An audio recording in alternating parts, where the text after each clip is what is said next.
తీసుకొస్తున్న చట్టాలకి ఇందాక మీరు అన్నారు ఇంకా మెరుగైన చట్టాలు వచ్చాయి, కానీ ఈ చట్టాల వల్ల మనకి మంచి జరుగుతుందా లేదా అనేది అది ఎవరు చెప్పలేనటువంటి అంశం.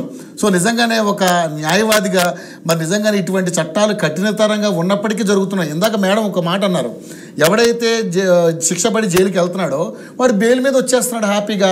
మరి ఏదో సెలవులకి ఎండాకాలం సెలవులకు వచ్చినట్టు వచ్చి 4 రోజులు ఉండి పిల్లలతో మళ్ళీ ఎంజాయ్ చేసి మళ్ళీ జైలుకి వెళ్తున్నాడు. ఇలాంటి బెయిల్స్ కూడా లేకుండా సీరియస్ పనిష్మెంట్ ఏదైనా బాగుంటుందా? అసలు నిజంగా ఒక న్యాయవాదిగా మీరు ఎలా ఫీల్ అవుతున్నారు ఇలాంటి అంశాల మీద?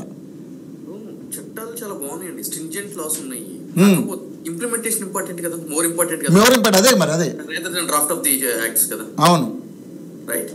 ఇక్కడ చట్టంలో ఒక పుస్తకంలో ఒక యాక్ట్ ఉంటుంది, దానికి ఏ విధంగా చేయాలి, ఎన్ని రోజుల్లో శిక్ష పడాలి, ఎన్ని రోజుల్లో ట్రయల్ కంప్లీట్ అవ్వాలి, ఎన్ని రోజులు ఇన్వెస్టిగేషన్ కంప్లీట్ అవ్వాలి. ఒక ఇటువంటి రేప్ సంఘటన జరిగినప్పుడు కొత్త చట్ట ప్రకారము ఆ ఇన్ఫర్మేషన్ అందిన వెంటనే 24 గంటల్లో ఇమీడియట్లీ కన్సల్ట్ మెడికల్ ఎగ్జామినేషన్ జరగాలి. ఆ ఎగ్జామినేషన్ జరిపిన రిపోర్ట్ ని విత్ ఇన్ 5 days లోపల ఇన్వెస్టిగేషన్ అథారిటీస్ కి ఇవ్వాలి అని ఈ విధంగా ప్రాపర్ గా pin to pin, section to section clear గా పొందుపరిచి ఉందండి. That's clear. ఇంప్లిమెంటేషన్ ఇంపార్టెంట్ గా. ఇంప్లిమెంటేషన్ చేయాలంటే ఏం చేయాలి? ఇప్పుడు సరైన సిబ్బంది కావాలి, రైట్? ఇప్పుడు మెడికల్ ఎగ్జామినేషన్ చేయాలి అని అంటే గనక ఆ సంబంధించిన డిపార్ట్మెంట్ లో రిక్రూట్మెంట్ ఉండాలి కదా. రిక్రూట్మెంట్ లేనప్పుడు ఏం జరుగుతుంది? బయట ఇన్స్టిట్యూట్స్ మీద ఆధారపడాల్సిన పరిస్థితి ఏర్పడుతుంది, రైట్? అదేవిధంగా ఫాస్ట్ ట్రాక్ కోర్ట్స్ కాన్స్టిట్యూట్ చేయాలి అని చెప్పి క్లియర్ గా చట్టం పొందుపరిచి ఉంది. కానీ ఫాస్ట్ ట్రాక్ కోర్ట్స్ కాన్స్టిట్యూట్ చేయడానికి రాష్ట్ర ప్రభుత్వాలు ఫండ్ అలొకేషన్ చేయవు. ఎందుకంటే మనందరం కూడా ఫ్రీగా తినిపోయే పందికొక్కులకి పెట్టడానికి కోట్లు కేటాయిస్తాం తప్ప ఈ రోజు లా అండ్ ఆర్డర్ మెయింటైన్ చేయడానికి, ఒక ఆడపిల్ల మీద ఇటువంటి ఘటనలు జరిగినప్పుడు నిందితుల్ని తక్షణము ఒక చట్ట ప్రకారం శిక్షించడానికి కావాల్సిన వనరులను సేకరించడంలో ప్రభుత్వాలు ముందుకు రావు. ఎందుకు ముందుకు రావాలంటే గనక ప్రజలకి వీటి మీద ఉన్న ధ్యేయం కంటే ఫ్రీగా ఏదొస్తుంది, ఎప్పుడు తినేద్దాం అనే వాటి మీద ధ్యాస ఎక్కువ. కాదు సార్, ఇక్కడ ఫ్రెండ్లీ పోలీస్ అంటున్నారు, అదేవిధంగా షీ టీమ్స్ పెట్టాము. షీ టీమ్స్ పెట్టినప్పుడు కూడా ఎటువంటి ఏం జరగకుండా ఉండాలి కదా. యాక్చువల్గా అయితే మామూలు ఇక్కడ కాదు, ఎక్కడ ఏ రాష్ట్రంలో అయినా కానీ ఏ దేశంలో. ఇక్కడ ఏం చెప్తున్నానంటే ప్రజాస్వామ్య దేశంలో మనకి 3 టైప్ సిస్టమ్ ఉంటుందండి. ఓకే, అది వచ్చేసి లెజిస్లేటివ్, ఎగ్జిక్యూటివ్, జ్యుడిషియరీ. అవును, రైట్.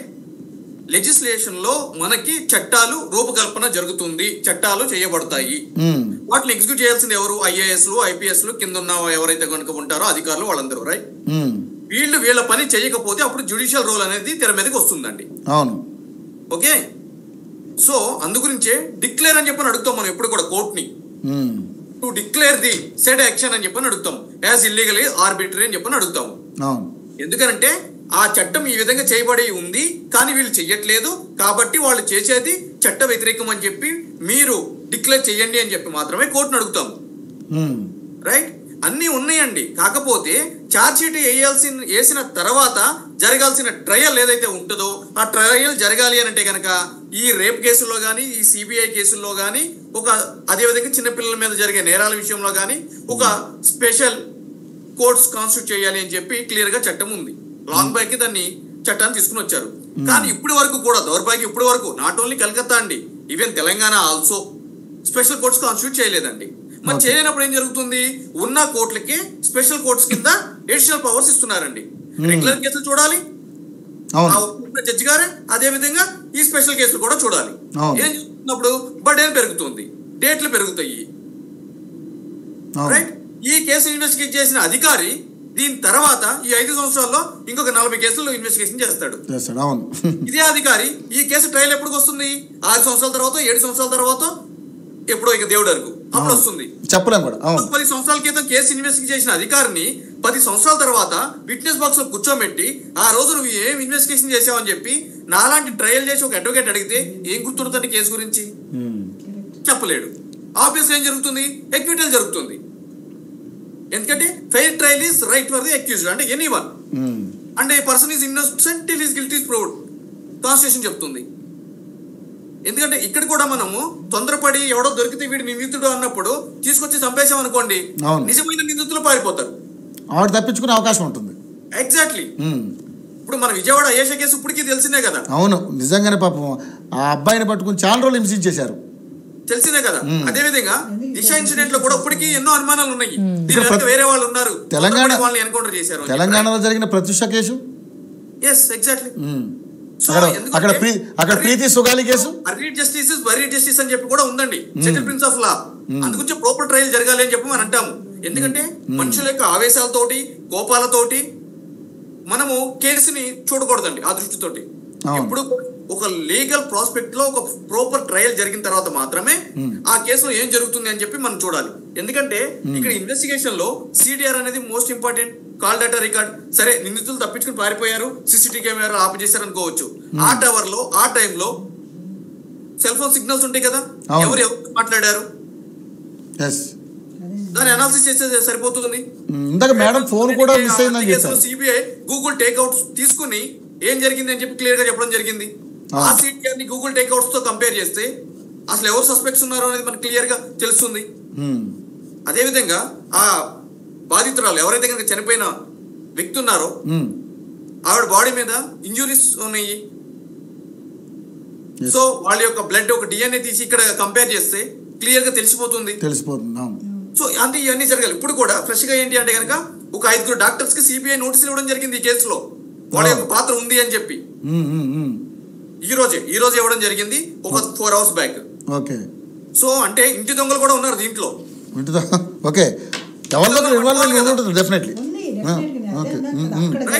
సో ఆబ్వియస్లీ ఇదంతా జరుగుతుంది, బాగానే ఉంది. కేసు ప్రాపర్ గా వాళ్ళందరూ కూడా సబ్మిట్ చేస్తారు. ట్రయల్ జరగాలి కదా. ఈ రోజు చూడండి, August 15, 2024.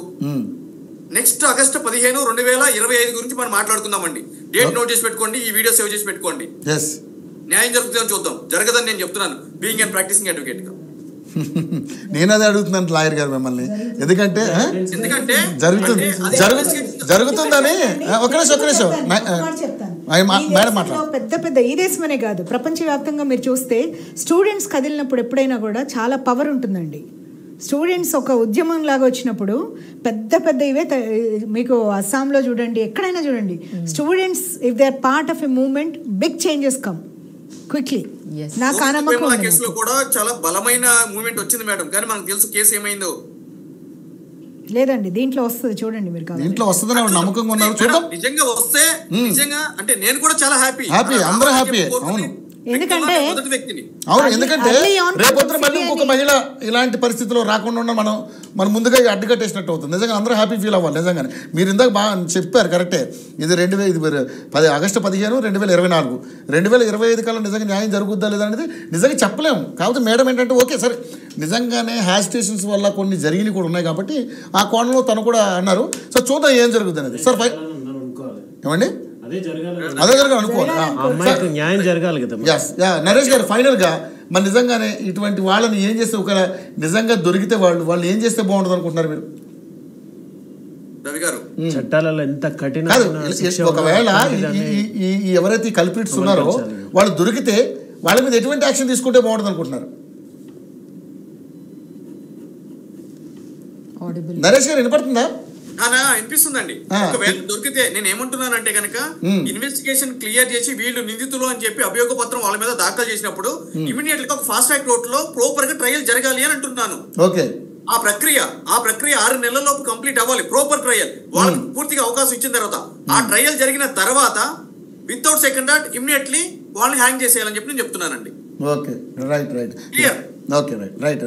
ఫైనల్ గా మేడం నిజంగా ఈ సిచ్యుయేషన్